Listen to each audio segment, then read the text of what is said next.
Entonces, podemos ahora escuchar la palabra de Dios, a ser oidores de la palabra de Dios, para después también, con la ayuda, la gracia de Dios en nuestra vida, ser también hacedores de la misma. Vamos a leer en la palabra del Señor en la carta del apóstol Pablo a los Corintios, la segunda carta a los Corintios, en el capítulo 12.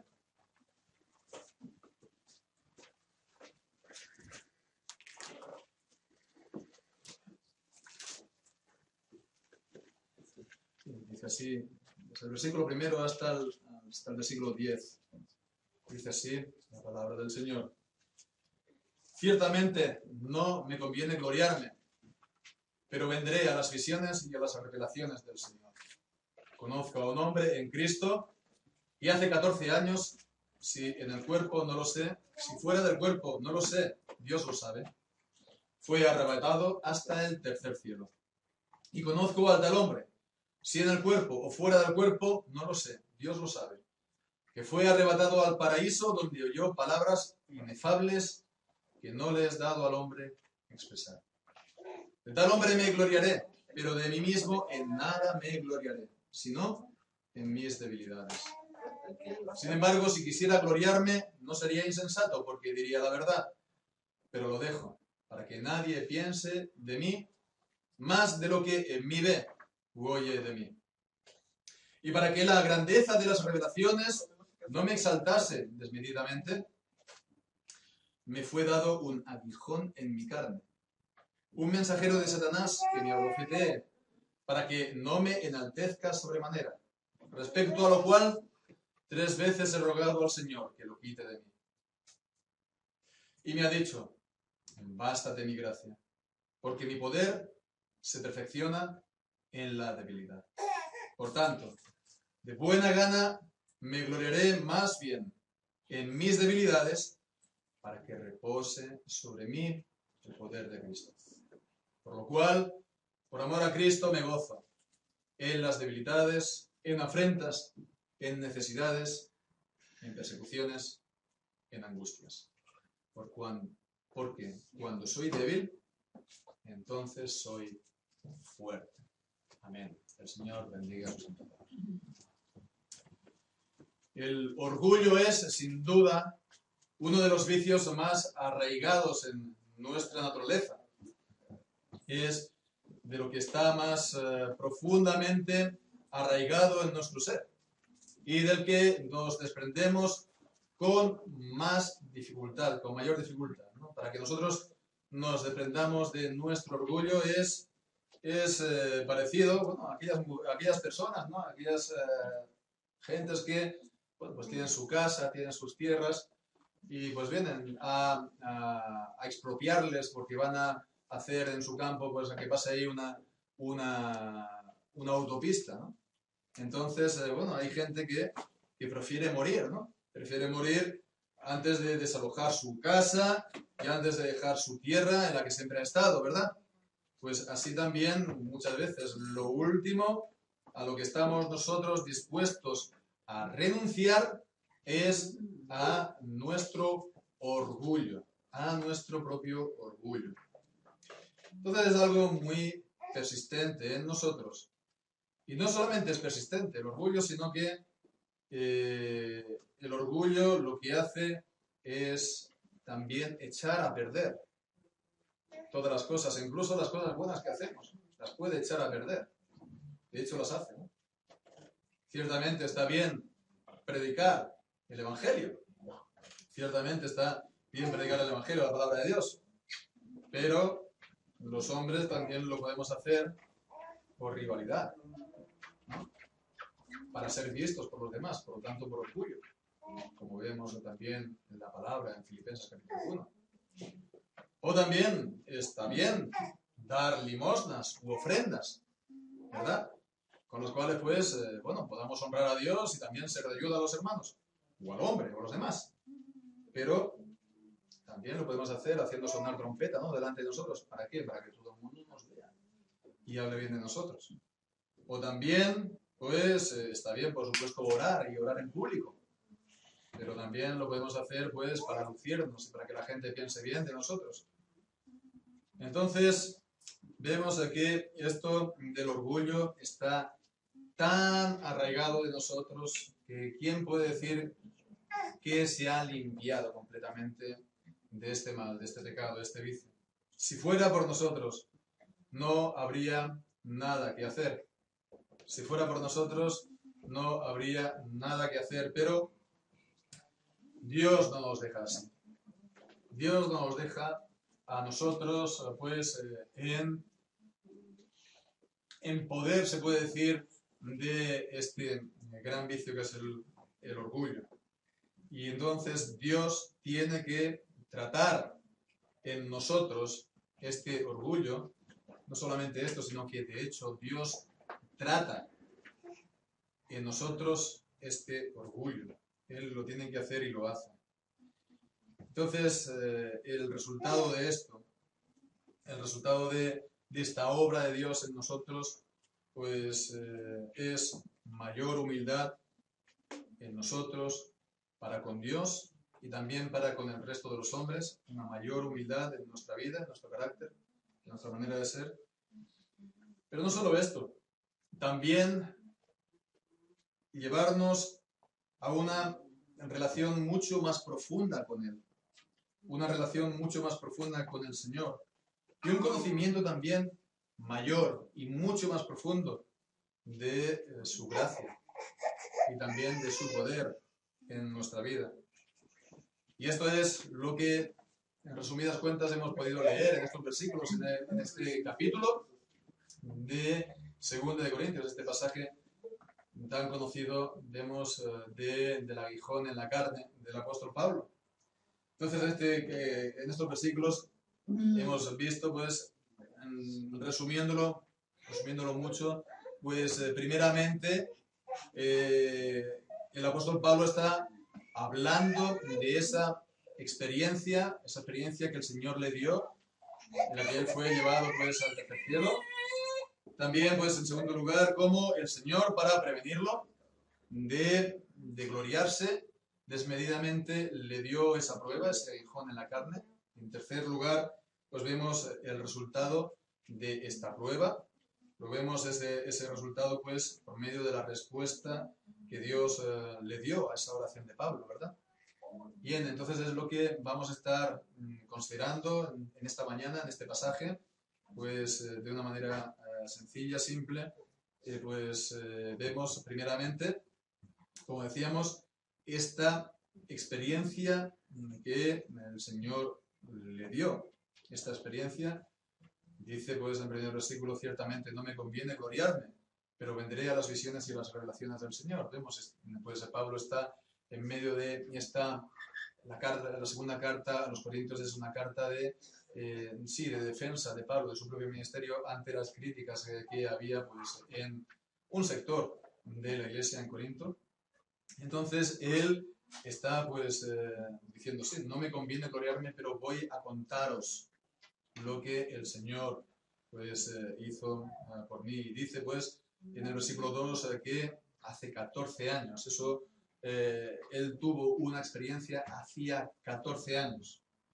La segunda carta a los Corintios, pues, según pues, se estima normalmente, fue escrita aproximadamente entre los años 55 y 57, con lo cual, pues 14 años antes. Pues vemos, esto nos lleva a los años aproximadamente 40, 41, 42. En todo caso, era, digamos, los primeros tiempos, ¿no?, después de la conversión de Pablo. Y el Señor le dio una gran experiencia espiritual. Dice, pues, aquí en este mismo versículo que fue llevado hasta el tercer cielo.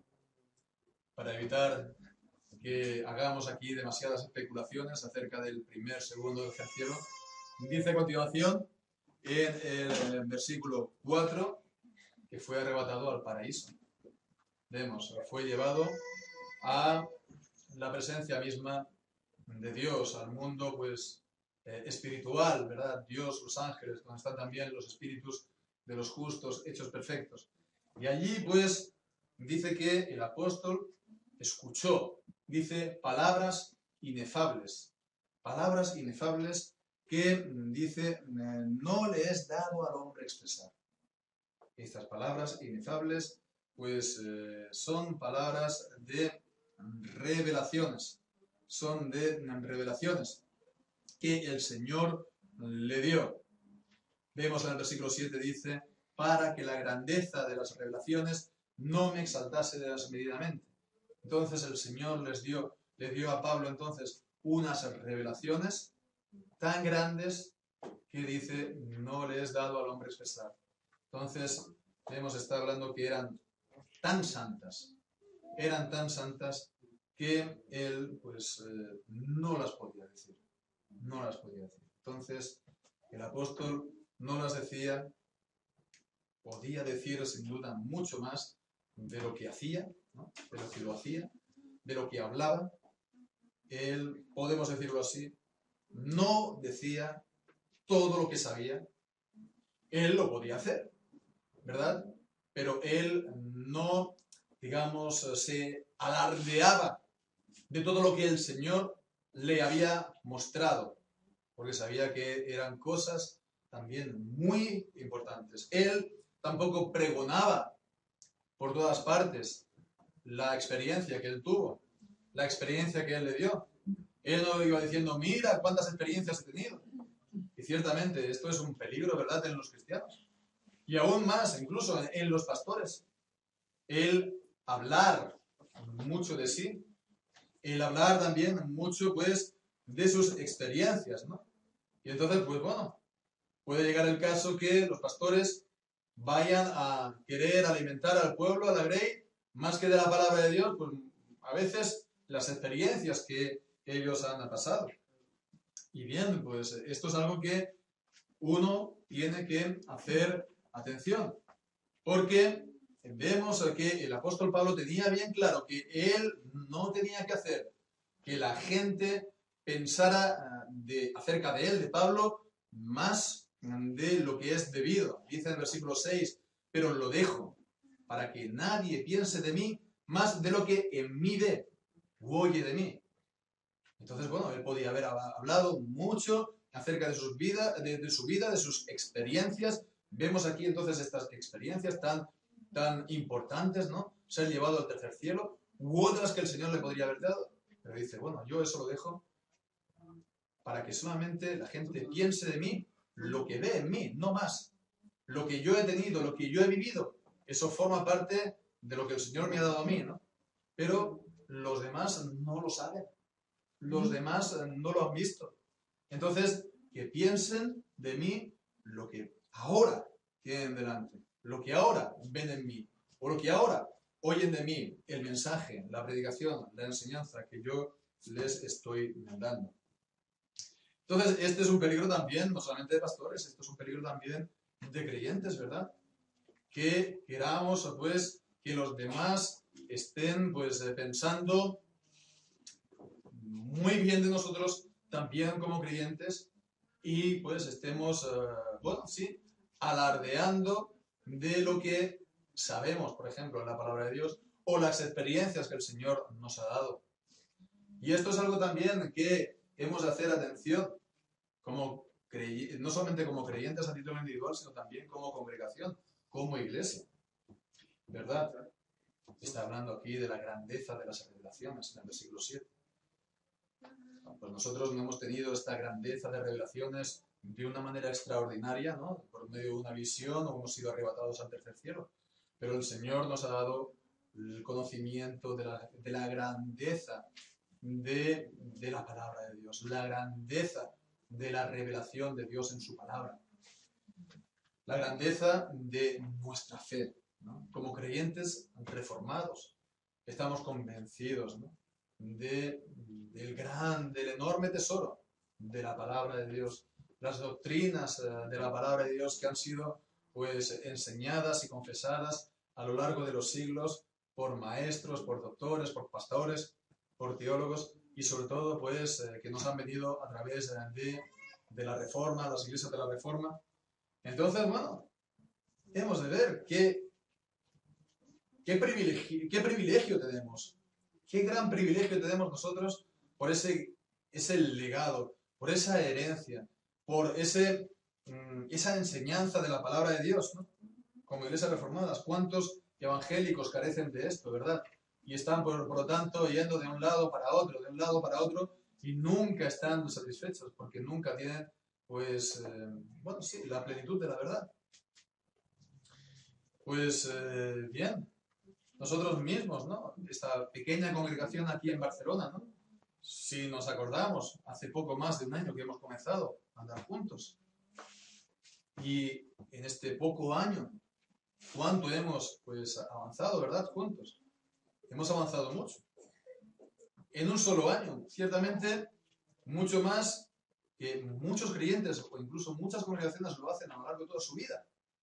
Como estábamos hace un año y medio, año y unos cuantos meses. Pues hemos además de haber recibido las doctrinas de la gracia que vosotros ya profesabais antes, pues también la doctrina del pacto, del bautismo, de los hijos de los creyentes, de los infantes.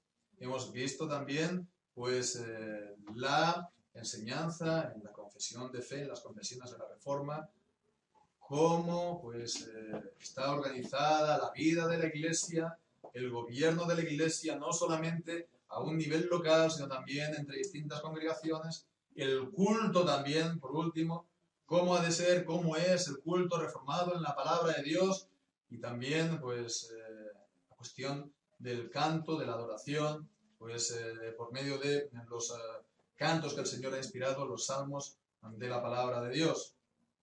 Entonces, bueno, recordemos todo esto, pero también recordemos esto otro, que conviene que no nos gloriemos, hermanos, que no nos gloriemos, que no nos volvamos nosotros arrogantes en nosotros mismos, ¿no? Y entonces miremos al resto de los creyentes evangélicos, ¿no?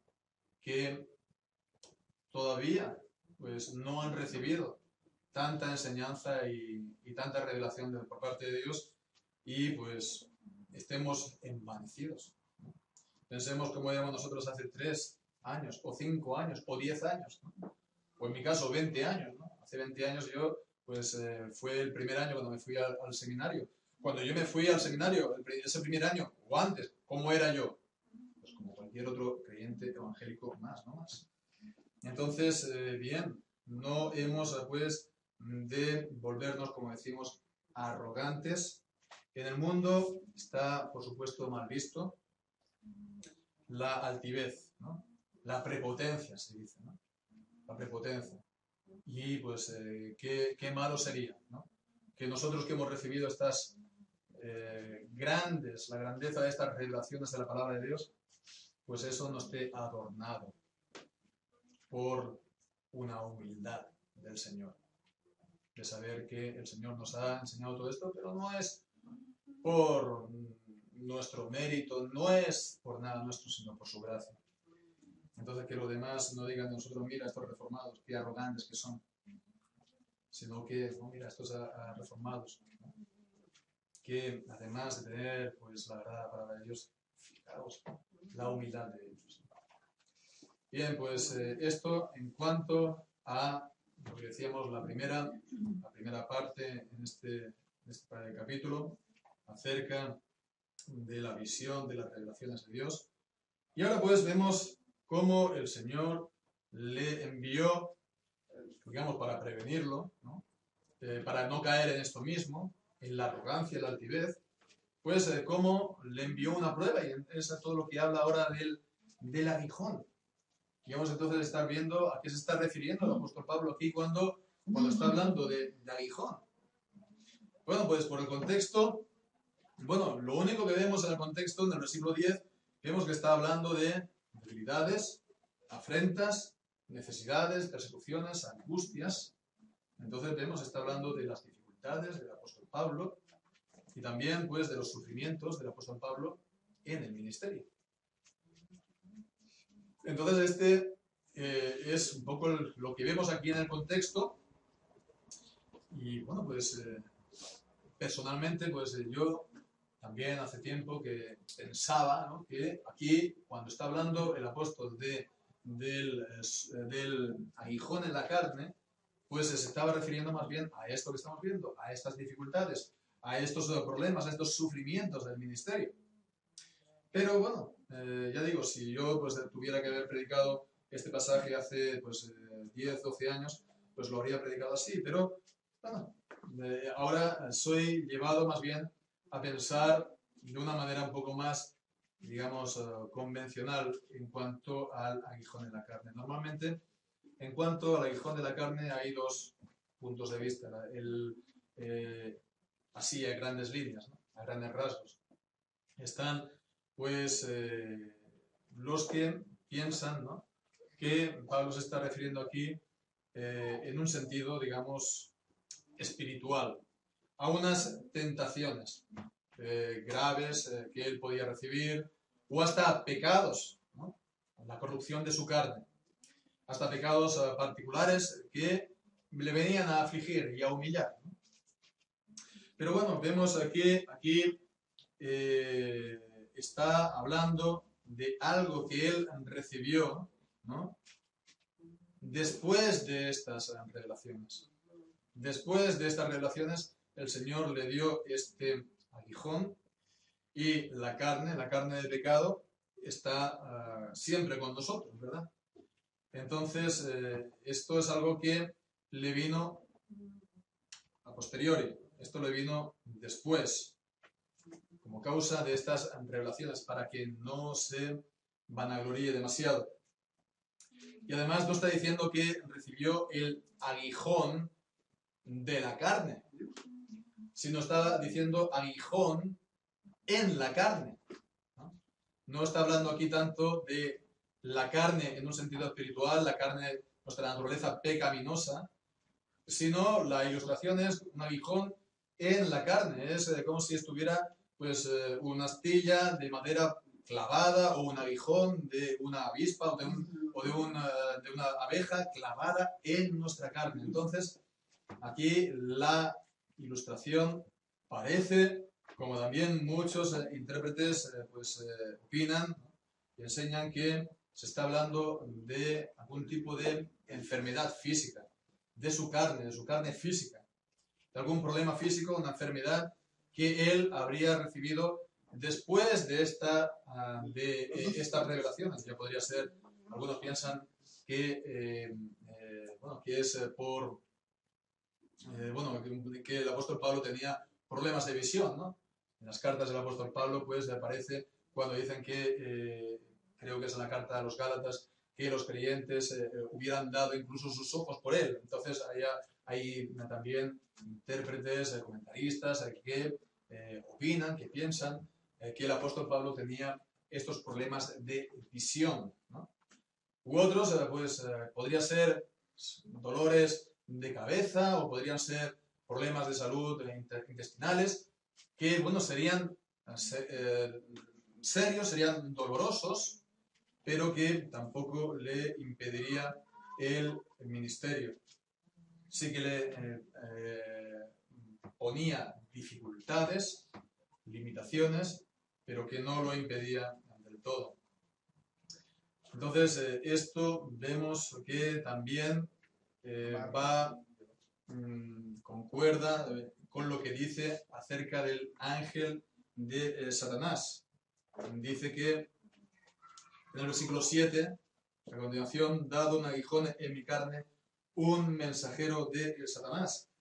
Entonces, vemos que en la palabra de Dios también hay enfermedades que son causadas por el diablo, por ángeles del diablo. Conocemos, por ejemplo, el pasaje de Lucas capítulo 13, versículo 16.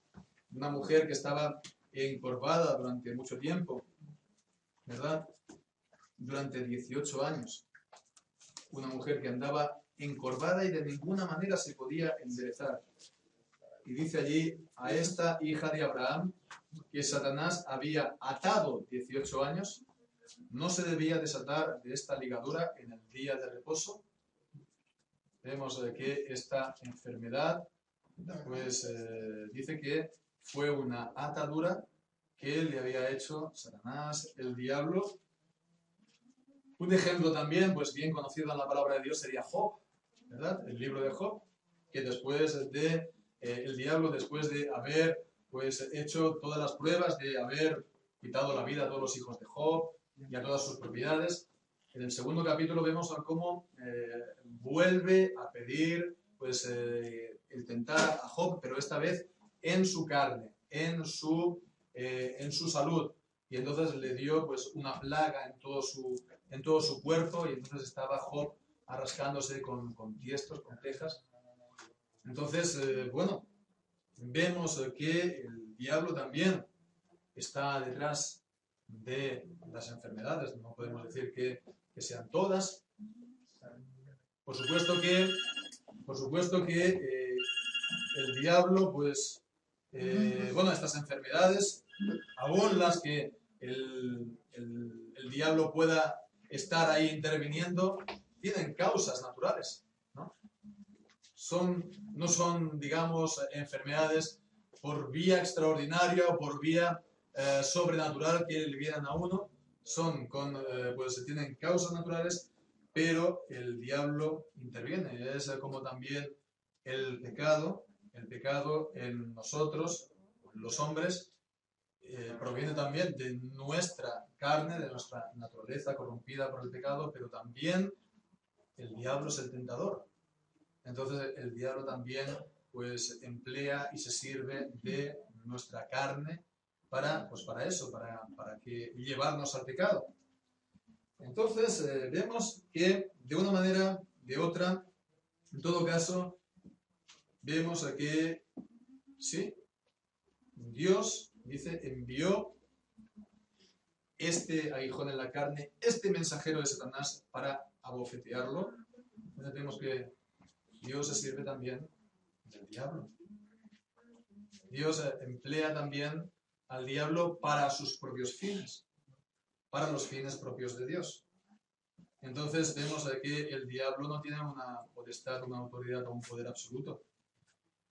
Él no es, digamos, un segundo Dios. Él, pues, está, pues, sometido a Dios. No tiene, pues, poder para hacer más allá de lo que Dios, pues, le deja o le permite. El diablo, entonces, nos dice la palabra de Dios, está como león rugiente, andando alrededor de nosotros buscando a quien devorar. En las cartas de Pedro. Bien, pues él es un león atado, porque Dios lo controla en todo momento. Y entonces, bueno, es solamente cuando Dios suelta la correa un poco al león, que él se puede acercar a nosotros. Y que él, pues, puede incluso, pues, arañarnos o romper nuestros hábitos, nuestras ropas. Pero no puede ir más allá de lo que Dios le permite y le deja. Bien, pues vemos, él recibió, el apóstol, esta prueba en su carne, esta enfermedad.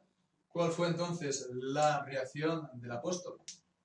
Pues leemos aquí en el versículo 8, respecto a lo cual 3 veces he rogado al Señor que lo quite de mí. La oración, hermanos, la oración es un refugio para nosotros, es un refugio en nuestra adversidad, en nuestros problemas, en nuestras enfermedades, en todo lo que estamos pasando mal. Cuando, por ejemplo, estamos mal, pues, y hablamos a un amigo, ¿no? Vamos a buscar a un amigo, llamamos por teléfono, quedamos, hablamos. ¿Para qué? Pues para contarle lo que nos pasa. Esto nos es un alivio, ¿verdad? Esto es un alivio, el poder contarle las cosas a un amigo. Pues cuánto más el poder orar a Dios.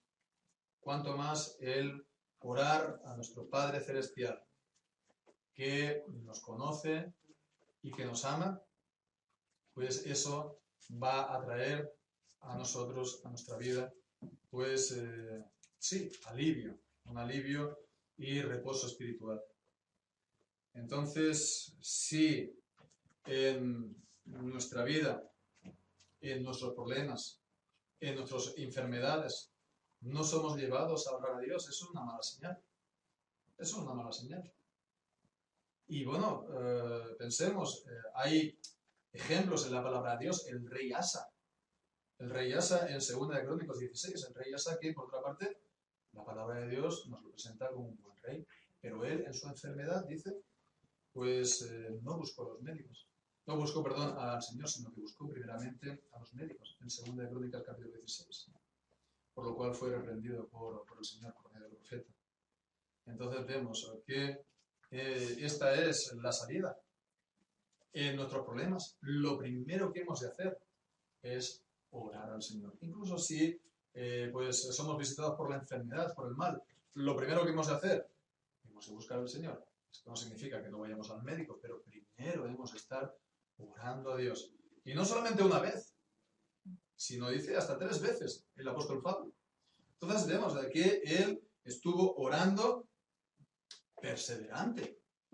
No lo hizo solamente pues una vez y ya está, sino que insistió hasta 3 veces.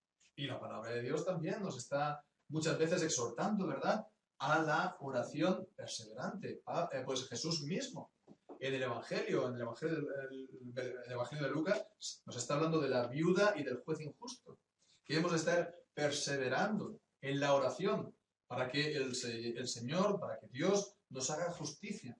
O también vemos el ejemplo de la mujer cananea en el Evangelio, como al principio pues Jesús le dijo que no está bien pues tomar del pan de los hijos y dárselo a los perrillos.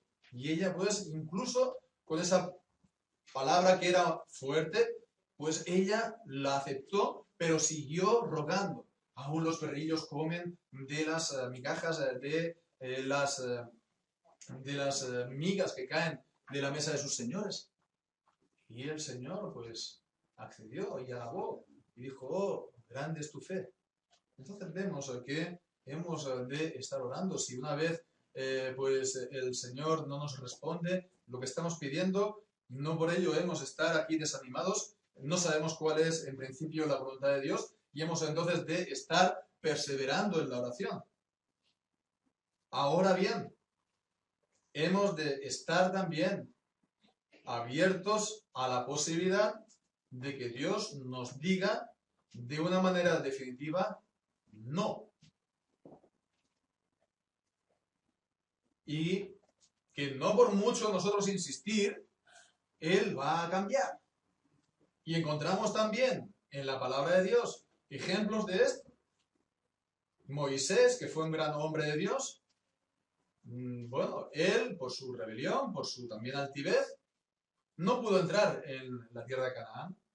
Y él oró también a Dios para poder entrar en la tierra prometida. Y no entró en la tierra prometida. Y eso fue algo firme por parte de Dios. Abraham también estuvo orando por Sodoma. Y sí, vemos que Dios también, pues al principio, en esa conversación que tiene Abraham con Dios, pues se va bajando de 50 justos, 40 justos, hasta 10 justos. Pero con todo y con eso, no libró Abraham a Sodoma y a Gomorra de la destrucción. O también vemos en Jeremías, en el capítulo 7, Dios le dice a Jeremías, no ores más por este pueblo. No ores más por este pueblo. Entonces vemos que con todo y con eso, Dios está por encima de nosotros. Dios es nuestro Señor y nosotros somos sus siervos. Y esto significa que nosotros hemos de estar sometidos a la voluntad del Señor. Y Dios tiene un propósito. Dios tiene un propósito en todas las cosas. Y ese propósito el Señor no lo ha consultado con nosotros. No lo ha consultado con nosotros, a ver qué nos parece. Sino que Él lo ha previsto ya de antemano con su sabiduría. Entonces, vemos, no basta solamente, como dicen algunos, ¿no?, que hemos de tener siempre fe, ¿no? Ocurre algo, te pones enfermo, pues tienes que tener fe, y si tienes fe, el Señor siempre te va a dar lo que pides, ¿no? Y si no, pues resulta que no has tenido suficiente fe. Algunos enseñan así. Pero vemos que eso no es la verdad de la palabra de Dios. Eso no es la verdad de la palabra de Dios. Porque no solamente tener fe o no. Pablo estaba aquí, seguro, orando con fe. Pero es que él propósito de Dios es el que ha de permanecer. El propósito de Dios, como dice Romanos 9, para que el propósito de Dios permanezca. El propósito de Dios es en lo que siempre permanece. Entonces, bueno, el apóstol Pablo, en un principio entonces vemos, él se dio cuenta, ¿no? Al final no es la voluntad de Dios. Y bueno, hemos de pensar, podemos pensar que eso también le generó a Pablo pues algunos problemas, o alguna decepción, algún tipo de lucha, algún tipo de tensión espiritual, decir, pues, ¿dónde está el amor de Dios para mí? ¿Dónde está, pues, con lo bien que va el ministerio, con lo que yo podía, pues, encargarme de la obra, estando, pues, en plena salud? Como hemos visto, pues, esos sufrimientos en el versículo 10, ¿no he pasado ya suficiente? ¿No he pasado ya suficiente, pues, de estas persecuciones, de estas angustias, de estas debilidades, afrentas, etcétera, etcétera? Ahora además tengo que cargar con esta cruz. Entonces, bueno, él que había sanado a otros, no puedo yo ahora, pues, ser sano de esto. Entonces, bueno, vemos, todos estos pensamientos sin duda se podían aumentar y acumular en su cabeza, en su corazón, y podrían haber, pues, sí, sido una carga pesadísima para él, pero tanto él como todos los creyentes tenemos la ayuda del Espíritu Santo. Y el Espíritu Santo es nuestro consolador. Es el Paracleto, es el que nos consuela, que está con nosotros en nuestros sufrimientos y en nuestros problemas, para que nosotros pues continuemos adelante. Pero acordémonos de esto que hemos dicho. Acordémonos de la importancia del propósito de Dios. Dios tiene siempre un propósito en todas las cosas, incluso en las cosas malas que nos vienen. Tiene un propósito. Uno puede estar orando, ¿verdad? Uno que está enfermo puede estar orando para recobrar la salud. Pero el propósito de Dios puede ser otro y Dios sabe muy bien, pues entonces, que la enfermedad de esa enfermedad, pues le es mejor que la salud. Le es preferible que la salud. Y que eso pues le va a ejercer su alma en la paciencia, en la sumisión, y lo va a moldear pues mejor que en plenitud de facultades. Una mujer, por ejemplo, estéril, puede decir pues que quiere hijos, ¿no? Y el Señor dio hijos a Ana, ¿no? Dio hijos también a Sara. Pero bueno, también podría el Señor pues decir que no. Y dice el Evangelio, ¿no? Que Dios, que Jesús decía a las mujeres, ¿no? Que vendrán tiempos que dirán bienaventuradas las estériles, por el tiempo de angustia y de aflicción que tenían que venir. No sabemos qué es lo mejor para nosotros. Dios lo sabe, Dios tiene su propósito. Uno puede estar orando pues por victoria contra los, digamos, sí, enemigos de la fe, que se burlan de nosotros, a que nos están humillando. Bueno, pues el Señor tiene su propósito. Y dice el Salmo, ¿no? Pues a que bueno me fue el haber sido humillado. Entonces es bueno, como dice las Lamentaciones, ¿no? Sentarse y golpearse el muslo y callarse y ser humillado delante del Señor. Para la iglesia, para la congregación, pues hombre, quisiéramos todos que todo vaya sobre ruedas, que ella sea confirmada, que hubiera pues siempre crecimiento, muchas multitudes de conversos, por lo menos que haya pues crecimientos, ¿no? Crecimiento y conversiones, que tuviéramos pues locales, tuviéramos pastores, pero el Señor sabe lo que es mejor para nosotros en el presente. Estas cosas a nosotros nos purifican. Estas cosas a nosotros nos purifican para que nos apoyemos en Dios y para que busquemos cumplir su voluntad por sumisión y por fe, no solamente esperando recibir algo para nosotros. Si eso es así, Podemos decir, es muy fácil, ¿no? Hacer y el seguir al Señor y obedecerlo solamente porque vamos a recibir siempre más y mejor. La cuestión es apoyarnos entonces solamente en Dios y solamente entonces, pues porque esa es su voluntad. Pues vemos ahora ya, por último, para acabar, esta respuesta de Dios, esta respuesta a esta petición de Pablo, que vemos en el versículo 9, dice, y él, y Dios, ha dicho, bástate mi gracia. Bástate mi gracia. Primeramente vemos la palabra gracia en el Nuevo Testamento también, en la Biblia también tiene distintos sentidos, pero aquí, pues por el contexto vemos que tiene más bien el sentido de la ayuda del Señor, el sostén del Señor, que el Señor, pues es como si le estuviera diciendo, no esperes que yo te voy a librar de esto, no esperes que yo te voy a quitar de este mal, pero yo estaré contigo. Yo estaré contigo, yo no te abandonaré y yo voy a ser tu ayuda en tu aflicción. Yo voy a ser tu ayuda en medio de este problema. Pero vemos, es una ayuda por gracia. Es decir, no es por un merecimiento de Pablo, no es por sus obras, sino que es por la gracia y por el amor inmerecido de Dios. Entonces, bueno, si nos llega cualquier cosa, con tal que Dios esté con nosotros, pues ya es bueno. Porque nos dice en Romanos 8, que si Dios está con nosotros, ¿quién contra nosotros? ¿Y quién nos podrá apartar del amor de Dios que es en Cristo Jesús? Nada. Ni persecución, ni peligro, ni desnudez, ni espada. Nada nos puede apartar del amor de Dios que es en Cristo Jesús. ¿Por qué? Porque Dios pues, está con nosotros. Si Dios está por nosotros, ¿quién contra nosotros? Entonces, si tenemos esta gracia de Dios, esta ayuda, sabemos que estos males al final se convertirán en bienes.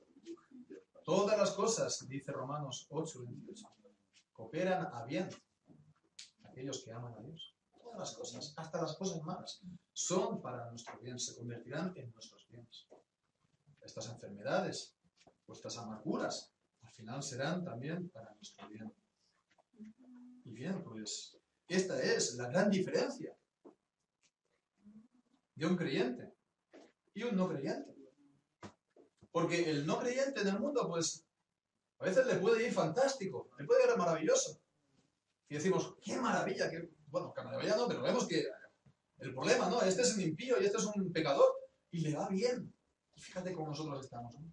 Fíjate cómo nosotros estamos también como congregación cuando pues, los impíos andan a sus anchas del mundo. Bien, sí, les va bien.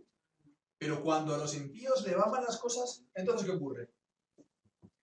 ¿Qué tienen entonces? ¿Ellos a quién se vuelven? ¿Ellos quién los sostiene? ¿A dónde está su esperanza? Ese bien es solamente por un momento. Es solamente por un momento. Pero se va el bien y se acaba todo. Y esa es la gran diferencia entre ellos y nosotros. Ellos están pues a sus anchas, se le va el bien, viene el mal, ¿y qué? Y muchos entonces, ¿qué es lo que hacen? Pues acabar. Quieren acabar ya con su propia vida incluso. Porque no tienen ningún tipo de esperanza, no tienen nadie que los sostenga. Sin embargo, fijémonos, ¿no? Esa es todo lo contrario con los ser creyentes. Porque podemos estar pasando por cosas malas, pero el Señor está con nosotros. El Señor nos sostiene. Y nos da aquí la palabra de Dios. El Señor nos da la razón de por qué ha de ser así.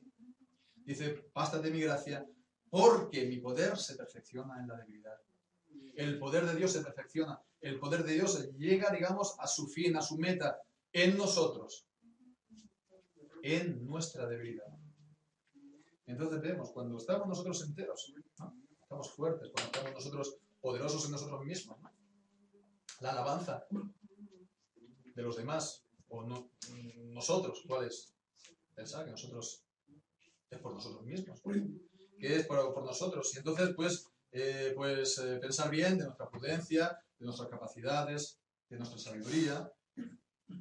La alabanza entonces viene para nosotros mismos. Y los demás pueden pensar así también. Pero cuando a nosotros se da esta debilidad, ya no es en nosotros mismos. Ya no es por los demás.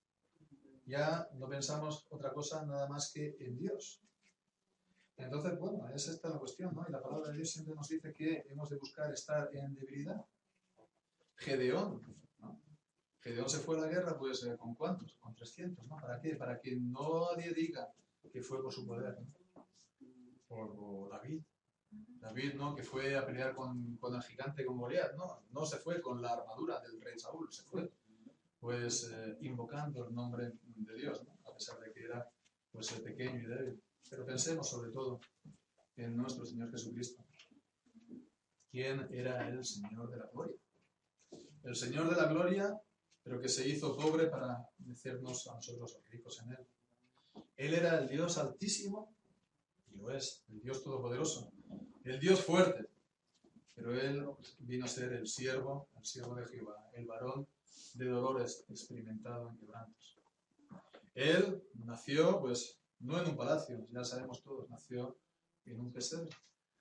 Él, pues, creció no en la capital, no rodeado de funcionarios, de príncipes, de gente importante, ¿no? Él en Galilea, ya decían, de Galilea puede venir algo bueno. Él, pues, no se rodeó, pues, de la gente de la alta sociedad, sino que él estuvo con la gente sencilla del pueblo.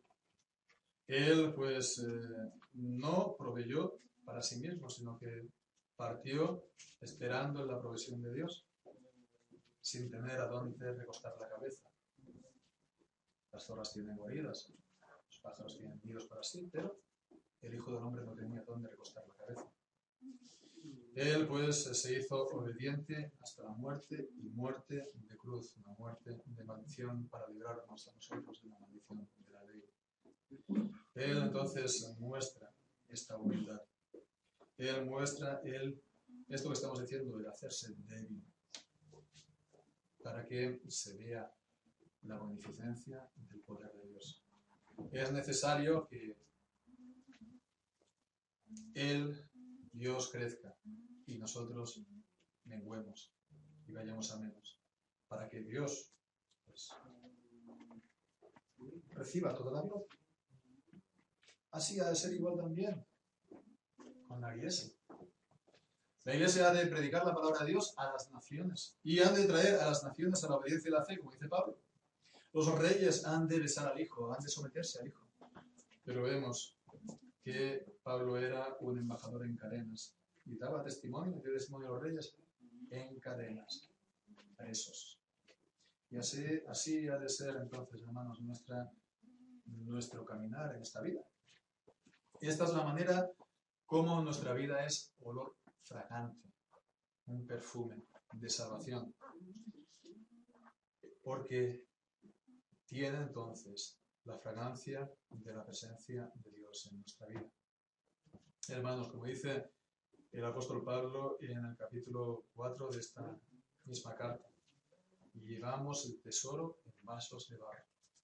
¿El tesoro cuál es? El tesoro de la gloria de Dios, el tesoro de la presencia de Dios.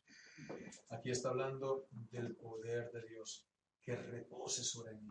Llevamos ese tesoro inestimable, pues en sencillos vasos de barro, frágiles vasos de barro que se pueden romper.